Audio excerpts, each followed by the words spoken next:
As you may or may not have picked up by now, I'm a Brooklyn gal, y'all. And it's where I was made, it's where I'm raising my family, and where my home is. But Brooklyn isn't where I'm from. I was born in Texas, Houston to be exact. And Texas ain't even where I'm from. My roots are in the Lowcountry of South Carolina. My great-grandpa and my great-great-grandma are from the Lowcountry. It's where my enslaved ancestors were brought. So my connection to this land and these people runs deep. Knowing my peoples, though, ingenious, powerful, and talented as they are, it didn't surprise me one bit to find out that people in the Lowcountry, with roots similar to my own, were the ones at the forefront of a movement to reintroduce two very special ancient grains to the world. I'm talking about fonio. It has a lot of history and mysticism almost kind of behind it. Some cultures call it the seed of the universe. The most important grain you've probably never heard of, and the other being America's former king crop. If you're a chef, you want to cook with the Carolina Gold. The granddaddy of all American rice. To find out what these ancient grains have to teach us about the present and future, we don't have to go too far.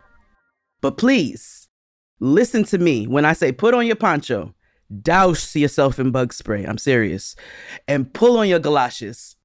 Honey, we're going to the heart of the Lowcountry.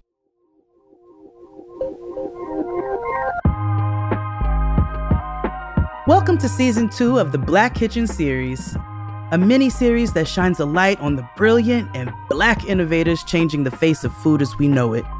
The history makers of today, many of whom will sow the seeds of tomorrow. I'm Chef Jade Verrett, aka Jade of all Jades, and I'll be your guide on this road trip across America as we go in search of the Black chefs, distillers, healers, historians, and ancient grains whose stories deserve to be told.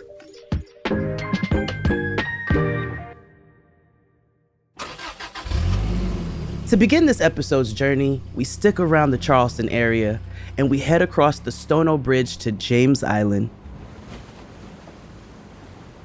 Surrounded by the serene waters of the Atlantic Ocean and the winding estuaries of the Stono River, James Island's lush greenery is dotted with Spanish moss and the towering trunks of majestic live oak trees.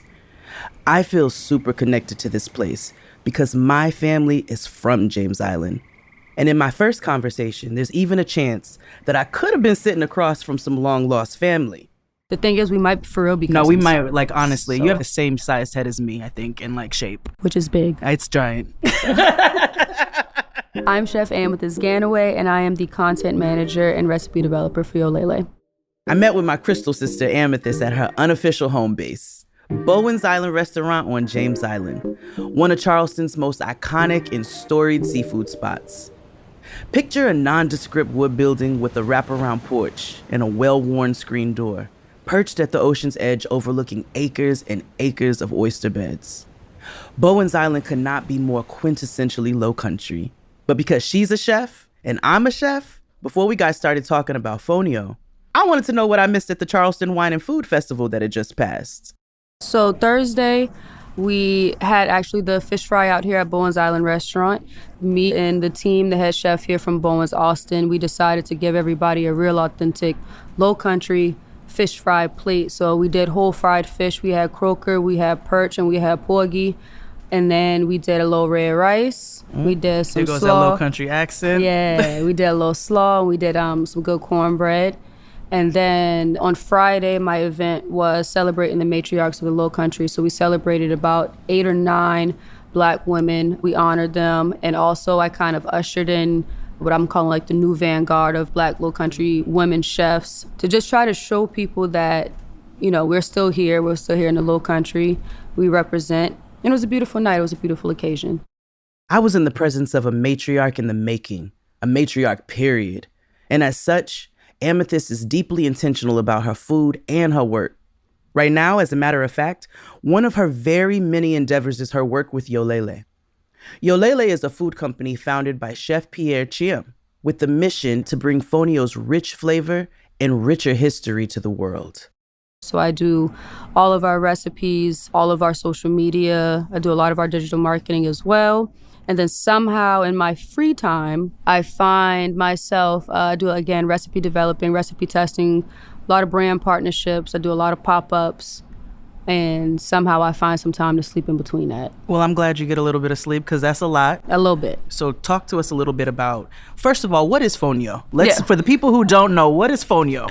All right, so fonio is an ancient, super tiny grain that was first cultivated in West Africa about 5,000 years ago. So it's literally one of the oldest cultivated grains in the world. It's highly celebrated in West African cultures. It has a lot of history and mysticism almost kind of behind it.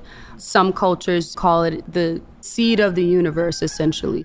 Fonio is so nutritionally dense that it's one of the first things given to mothers after giving birth, and one of the first solid foods babies eat in Senegal and other West African countries.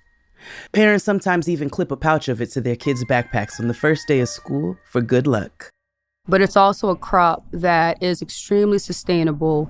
It's really helping to regenerate the Sahel region in West Africa, so a lot of desertification that's happening there. So that means it's a pretty resilient grain, then, is what you're telling me. It's an absolutely resilient grain. It's also one of the easiest grains to grow, so what makes it even better. So literally farmers just go out and kind of throw the seed out into a field. Really? You don't really have to do anything to it at that point. It grows. It can grow in extremely harsh conditions. You don't really need a lot of water or anything to grow it. It's going to hopefully help us solve some of the world's climate issues. Okay, build on that a little because I wanted to get to that, and you did a great segue for that. So like we said earlier, it was the fact that it just can grow as easily as it does, no matter where you are, essentially. It's one of those grains that is soil fixing, right? It fixes the nutrients in the soil. So you could even grow it in between other crops as those crops are growing and maybe are depleting the nutrients from the soil around it.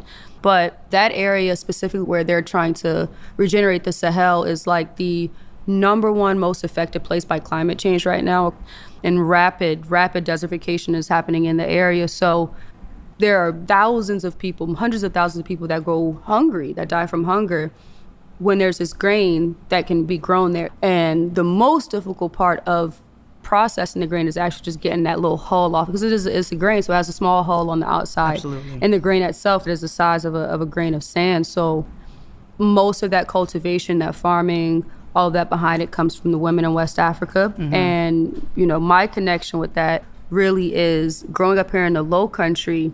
We eat two main things, right? You eat rice and you eat grits. You eat corn, essentially. So it is a grain that, for me, is familiar to me because of how I grew up, but it's not a familiar ingredient for anyone here really in the U.S., and that's what we're trying to change. In addition to all the climate saving, people feeding, and nutritiously good luck charming features of fonio, Yolélé is also creating new markets for smallholder farming communities in West Africa. So far, Yolélé has helped over 700 West African farming families, with plans to reach more than 2,400 soon. It seems like a no-brainer, and it's hard to believe it didn't happen sooner. So why now? And why Chef Pierre Chim? All right, well, hopefully, Chef, I do you proud on this one. But if I'm not mistaken, essentially when he moved from West Africa to the U.S. to go to college, he was working in restaurants, and he realized that there's all these great new restaurants in New York, but there wasn't a lot of West African restaurants that would serve the food that he was used to specifically. So his biggest aim, I think, was just to bring that attention to West African ingredients as a whole. But then I think he also was able to see that there was something still missing, right? So what is a grain? What is something that we can do, again, to help combat the climate change, to help combat the hunger, and to actually build those supply chains so that people can support themselves in an economic way? So Pierre saw that he could do more, and he's been doing it. All right, let's talk about somebody like my grandma, okay? Yeah. My grandma is a Southern woman who doesn't have the best diet when it comes to things, you know what I'm saying? She loves a salmon patty. She's gonna make a quick salmon cake out of some canned salmon. Yeah. It's always gonna be some beans and rice. But if I want to talk to my grandma who has some health issues about something like fonio, and she's used to rice, she's used to grits, how would I be able to talk to her about incorporating that into her diet? So like you said, it's funny because I do talk to my grandma about this stuff, and she probably gonna try to pinch me for saying this out loud. But, it is a difficult thing to get not just, older people, but anybody who's just not familiar with the ingredient to try it. But for me, what I've realized works is showing how quickly it cooks, especially with my grandmother, her being able to still have that ability to cook for herself and make food for herself that is good, that's nutritious, is a big part of what's going to keep her healthy. And I think some of it too is showing the versatility of what you can do with it. So if you want to make it into just a side, you can have that. Or if you want to make your salmon patties, cook fonio into your salmon patties instead of your flour or whatever you use as your binder, right? Or if you want to have a nice cold bright green salad, okay, well, you can still cook this, cool it off, add it in, you get you a little bit extra protein. A great thing about fonio, which I've realized kind of also helps that conversation move along, is how nutritional it is, how much it can help you if you have high blood pressure or your sugar is high or anything like that, right?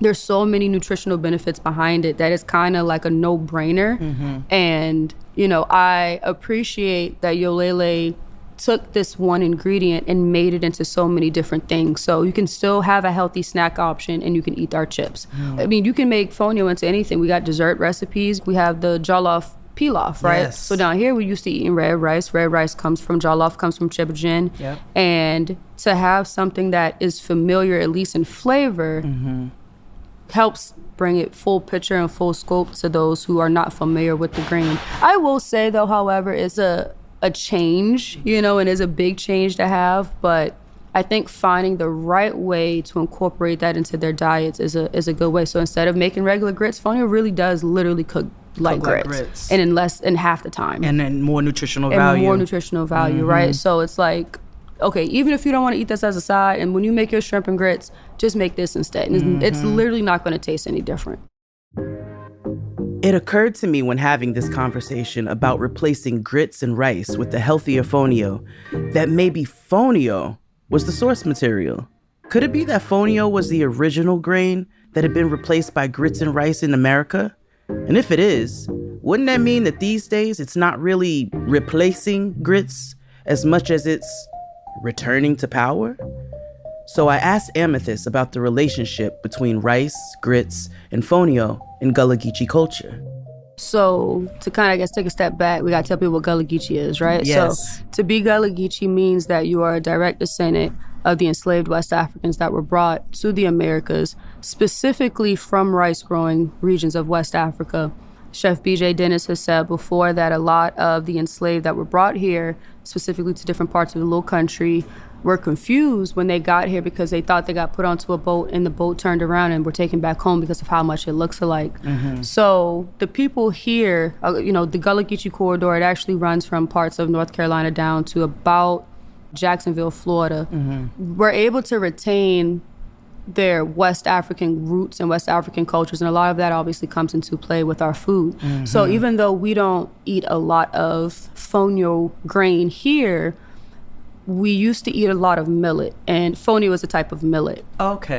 So there is that connection there, but I think the disconnect happened because, again, those people were brought here to specifically grow rice, and that became the leading cash crop for Charleston, for the colonies, essentially. Very much so. There was a lot of those ingredients that got removed or taken away from us, and rice became the main thing. And then corn came along, and corn was cheaper to be able to get. So, right. Yeah. So what do you think is causing the resurgence of farming traditional West African grains, such as fonio? I think that Black food, West African food is so, quote unquote, unknown to the mainstream audience that people kind of don't think it's as good or as worthy or whatever, but then you find out about fonio, you find out about how nutritious it is, how good it is, how easy it is to cook. And I think that's starting to change people's minds and the way that they see our food. Okay.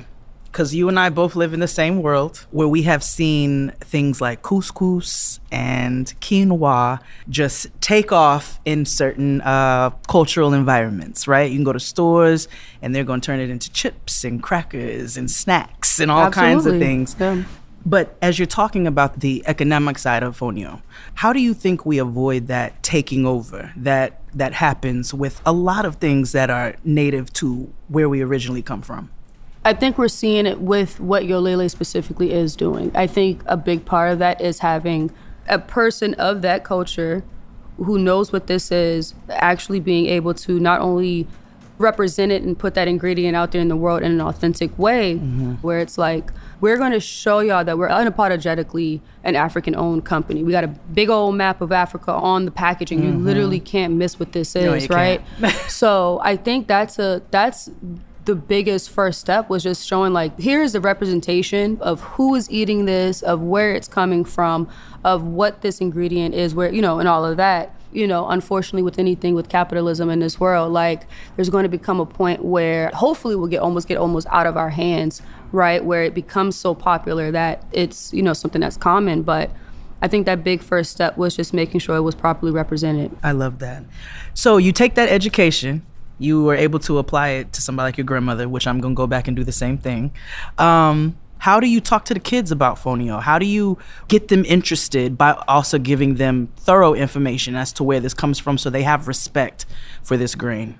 Down here, a lot of kids still we're not taught our history. No, right? we're not. Not thoroughly. Right, so they don't even have the backhand knowledge of their cultural, practices or their cultural foodways. And for me specifically to go back into predominantly Black and brown schools and show kids, one, that you can come from where we come from and have a successful career, but two, Black food has such a negative stereotype by the media and the mainstream kind of audience, to show them that, like, again, we were a people, we were a culture before we got brought here, right? So which is why we got brought here, right? And this is why we got brought here. So to show them that you can be proud of not only your culture but the food that you eat within that culture, to know that you had a history before being brought here or whatever, it kind of again helps them see that bigger picture. I love that through this grain we can teach our children to be proud of our culture and our food. But what with the capitalism of it all, I was wondering how to make sure the message and culture behind fonio doesn't get whitewashed as it becomes more popular, to the point where we find ourselves losing touch with the history again.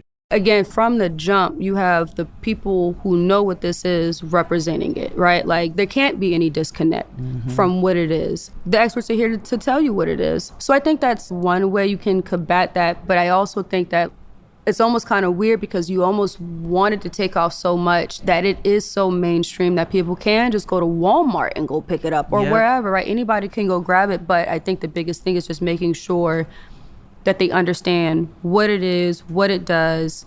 And again, at least on our packaging, like, we put all that information on there. Again, you're not going to walk by in the store. I've literally never seen another packaging or anything that actually has an entire map of Africa, the continent, that tells you, literally shows you where it's grown at. On the back of the packaging, it tells you the whole story about what this ingredient is. And being able to use like social media or do things like this interview, right, to bring that awareness while it's still growing, I think is important.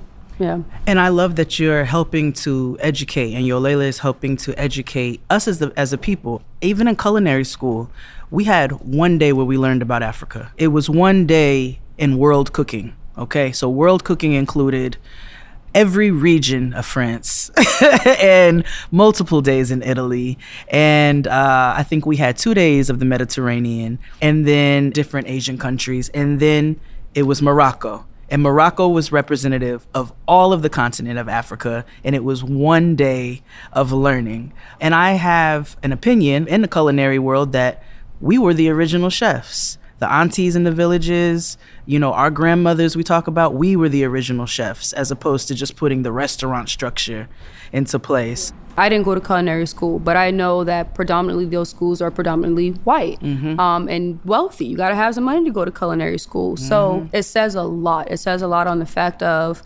obviously how disrespected, our foodways have been for so long. But to also finally have people recognize that our foodways deserve to be on that same platform as French cuisine. I always tell people, I never knew my grandmama was making a roux, or that she was cutting a brunoise, or or chiffonade and a mirepoix, or chiffonade and collard greens, right? I was thought that's gravy, right? You're just making gravy. But so like our food is what we have still, not only those techniques, but like you look at black pot cooking and you look at these different ingredients and all these things, and it's like you said, like not only are we the originators of what American cuisine is, but those traditions that are West African or are African are just as unique, just as special, just as difficult to create as anything else is. And they deserve, just like their ingredients, to be put on that same platform and celebrated and recognized.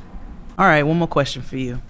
What's the future of such an ancient grain? What do you think that looks like for us? I hope it gets to a point where it is something that's commonplace on everybody's plate. I see a lot of these, like, they're called shoppy shops now, popping up around the country, and I understand it's definitely going to be a different type of market to try to break it into the South specifically. But the way that it's growing right now, like, I can't foresee the next 5 years this not being something that everybody talks about in the same way as couscous or the same way they talk about quinoa. And I think that it's something that's going to only bring more awareness and hopefully bring more opportunities to people. So chefs, black chefs like ourselves, That's we got to right. do that work, do we not? That's right. I love that. Amethyst, my girl, my crystal sister. I love this. I left James Island with a full heart, in part because I felt so connected to my family, my ancestors, but even more so because I felt connected to my culture that existed before slavery. Imagine, this tiny little grain called fonio carries within it a story of pride, resiliency, and reclamation. And speaking of story, our exploration into ancient grains from the diaspora continued 90 miles south at a rice farm outside of Hardeeville, South Carolina, where I may have even summoned my cultivating ancestors. You hear me talking like I grow rice? Yeah. Before a few minutes, I'll have you growing rice. Listen, long as I don't have to see no snakes, I want to try. Yeah, that's right. And these things, I never feel bad about any of these things. Alligators, we got timber rattlers around here, we got diamondback rattlers, we got cottonmouth moccasin, and we got copperhead. we got all these snakes that inhabits this area right here. Yeah. Okay? I don't feel bad. I don't hate them because they were here when we got here. Yeah, that's respectful. I respect all wildlife. I wish everybody thought that way. We might not be here. I respect all these different varieties. And the mosquitoes, the yellow flies. You respect the mosquitoes? I've never heard anybody say that. I'll wear a bug tail or what have you. I'll spray down with some type of organic spray or whatever we about in the rice field because the mosquitoes were here whenever they came in and started growing this rice. And where I grow rice at, it almost like that was where God created those mosquitoes. Okay. So they're extra Because those mosquitoes are they don't have any manners at all. He said these were touched by the hands of the Lord. It seemed like it because all year long, those mosquitoes are there. You got a lot of things going on in the rice field. I just said I wanted to try it, and now you're trying to talk me out. No, you wouldn't have to. I'm sitting here with Rollen Chalmers of Hardeeville, South Carolina, and Rollen's Raw Grains in your beautiful store that's getting ready to open soon. Yes, we do. We have a grand opening coming up here pretty soon. I'm all excited about that, the new store and everything. And we're excited to be here, but we're really excited to talk to you about your Carolina Gold. Sounds good. I'm happy to have you guys here. We'll talk a little bit about the Carolina Gold today. Before we begin, some deets. The grand opening of Rollen's Raw Grains was April 8th. So although you've missed the party, you can now buy the best Carolina Gold rice next time you find yourself in Hardeeville, South Carolina, or from their online shop. And you'll also need to know a bit more about Carolina Gold. So the earliest Africans brought to the Lowcountry were targeted specifically for their knowledge of how to cultivate rice in that uniquely soupy, swampy, marshy texture of soil. Driven by the beautiful golden color of the crop and the unique taste and texture of the grain, Carolina Gold quickly became the most lucrative commodity in the Americas at the time. And with its increased popularity, cruel labor demands increased too. And it kept going like that until the speed of agriculture advancements outperformed the pace of enslaved labor. Soon after, Carolina Gold fell out of style in favor of rice that was easier to grow in other parts of the country. Fast forward to today, where rice hadn't been grown in the Lowcountry here for many years. Why was that? That started top of the 19th century, you said before? It was right around the top of the 19th century because of the labor. Okay. That's what's required for growing rice. It is very difficult for you to harvest this rice out of these fields. These fields are not like a field out there, maybe in Arkansas or somewhere, where you got a different texture of soil. The soil in this area, we call it a gumbo. It's almost like silly putty. Oh, it's muddy and swampy. It's muddy. Okay. When it's dry, it's as hard as cement. Oh. But when it's wet, it's just as slippery as an eel. It's just like you grease it. You know, you hardly can stand up in it. So that's what rice has to be grown Yeah, in. it needs to be grown. You can grow it in other type of soil, but it preferred, this Carolina Gold and Charleston Gold prefer this type of soil. Okay. So it was almost like you actually had to have humans out there at the time, someone who could walk in these areas and hold this rice and cut it and harvest it, because you didn't have a machine that could get in there and cut it. Over 2 decades ago, Glenn Roberts, founder of Anson Mills, went on a quest to reintroduce Carolina Gold rice. His journey led him to Turnbridge Plantation and the best farmer in the Lowcountry.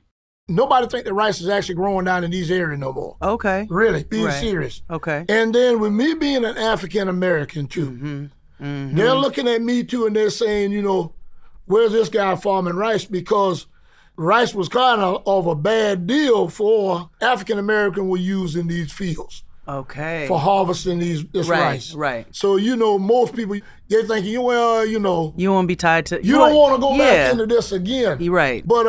But it's a different motive. It's a whole different motive. Yeah. And it is, to me, it's real rewarding. I love doing it. I don't think it's something that I'm going to get to be a millionaire out of this thing right here.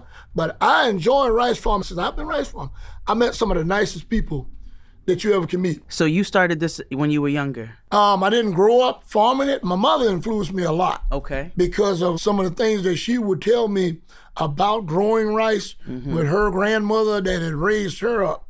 And she would always tell me about the different stories about her grandmother and how she worked in some of the rice fields that was right here near Savannah called Fife Plantation. So this was your great-grandmother? That was my great-grandmother. You did not know your great-grandmother no, in the physical sense? Okay. I did not. So how do you feel knowing that's what your great-grandmother was going to do and you're doing the same thing? Does that make you feel a little more connected to your ancestors and lineage? It really do. You know, knowing some of the things that they had, you know, endured when they were coming up in life just to live. Let's go back a little bit, because you said you started off farming, but not necessarily with the Carolina Gold rice. Okay. It was mainly some of the other brands of rice that I farmed.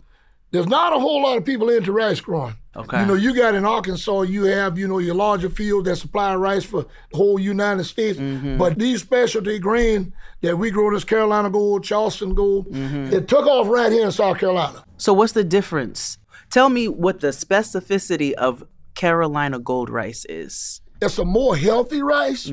The flavor of it is different from any other rice, and it's very aromatic. Carolina Gold got a nutty taste to it, and it has a nutty aroma to it when you're cooking it. People, you know, they come up and they buy Carolina Gold and Charleston Gold, and they'll come up and they say, well, what's the difference in these two rice you have here? The difference in the Carolina Gold and Charleston Gold is that Carolina Gold is a shorter grain. Okay.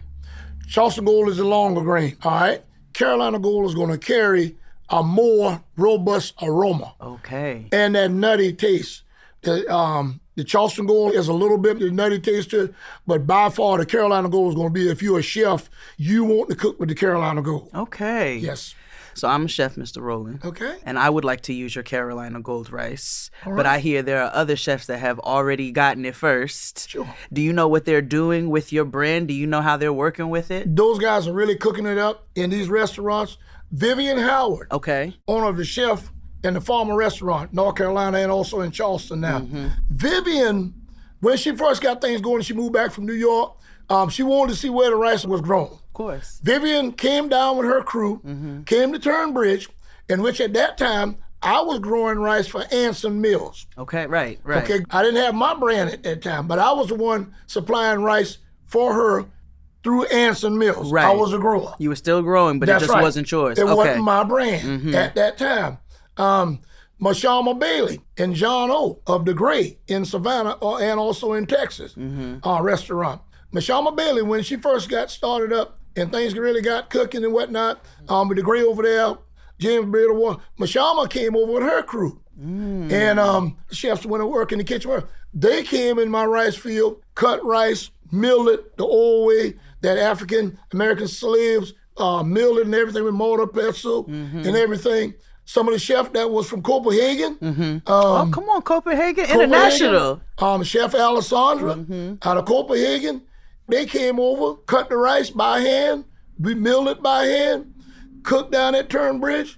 Wow. So I've had a connection with a lot of different chefs. Chef BJ Dennis. Oh yeah, I know Chef BJ. Yeah, Chef Modu out of West Africa. Wow. Gambia. All of these guys. Not to create no enemies, but what was your favorite dish that you had made with your own product? The most favorite dish that I ate with my own product was a dessert dish that Chef Modu and I created last year for the Sea-Week. That's a big outdoor event. It happens every year in Charleston, South Carolina. Sea-Week. Sea-Week. Okay. 50,000, 60,000 people pushed through there in 3 days.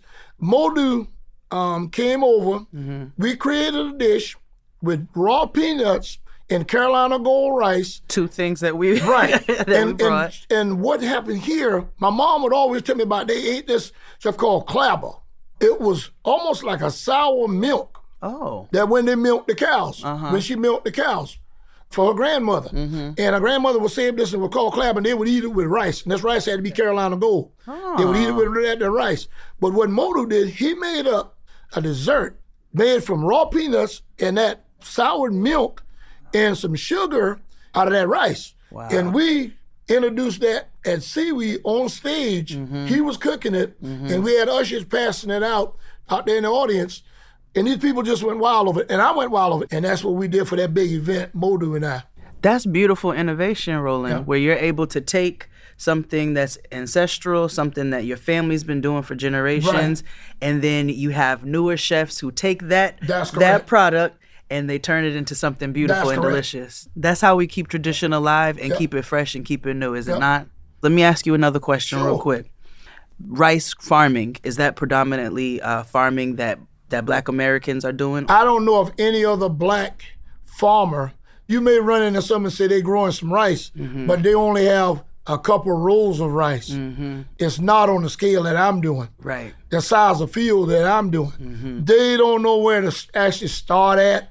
They don't have the equipment to get in and do things. If I got the land, I can build a rice field anywhere I need to build one. I know that's right, Rollen. Talk your stuff. I can go in and build it. I know that's right. Yep. So that's something that we need to try to reclaim a little bit as a people. Yep. Everything you're speaking of, and you've even spoken about our older ones, our elders who have passed away, and all of these beautiful skills that they have. How do we continue that? Like, how do you pass this on to younger generations so that it's not lost amongst us as a people? They really need to look at, it's nice having all this modern, everything is modern, and I appreciate it. I really do. But you need to look at a lot of these things that took place years ago back then. Yes. Because it's just like when the pandemic came in, you couldn't go nowhere.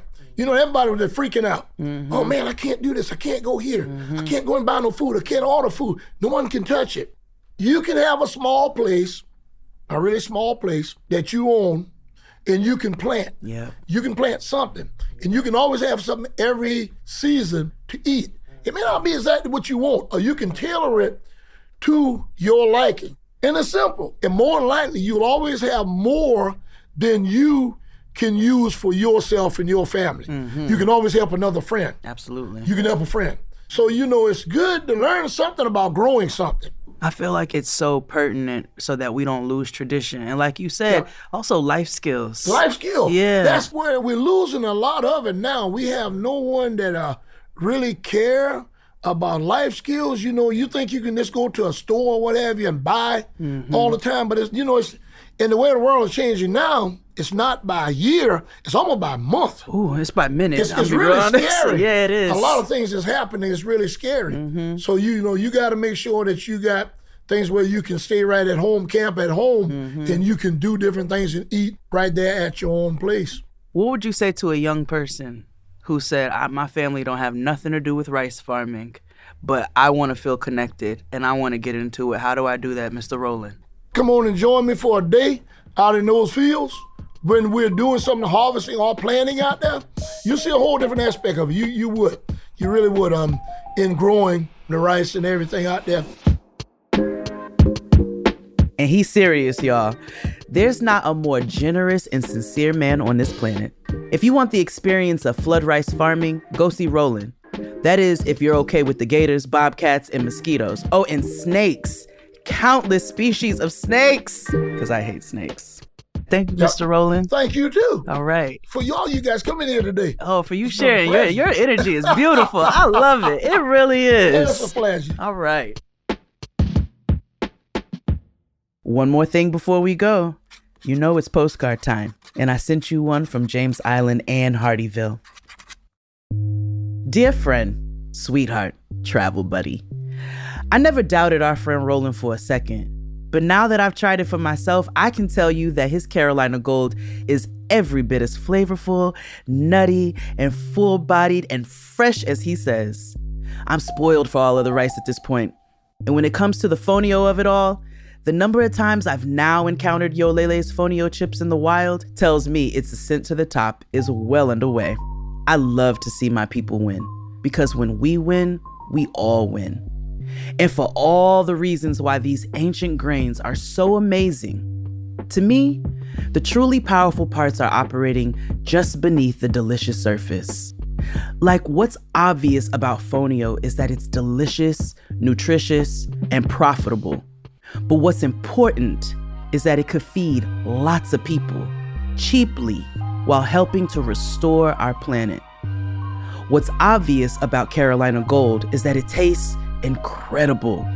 But what's important is that it's a permanent homage to the history and craft of Lowcountry cooking. What's important is that by sharing his love of Carolina Gold, Rollen is also sharing his passion for growing and farming and developing a relationship with the environment, which is on its own a tool for liberation. Small grains from the past with massive implications for the future indeed. Anywho, all this talk of growing has me giddy for our next stop, where a couple of vegans are going to do their very best to convince me of their plant-based ways. See you next week. Peace and blessings. XOXO, Jade of all Jades. P.S. Listen to the bonus track of me at the rice farm talking more with Rollen and trying to avoid the reptilians.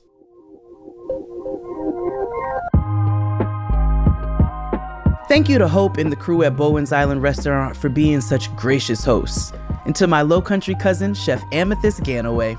And thank you to Rollen and Francis Chalmers of Rollen's Raw Grains for your time and generosity.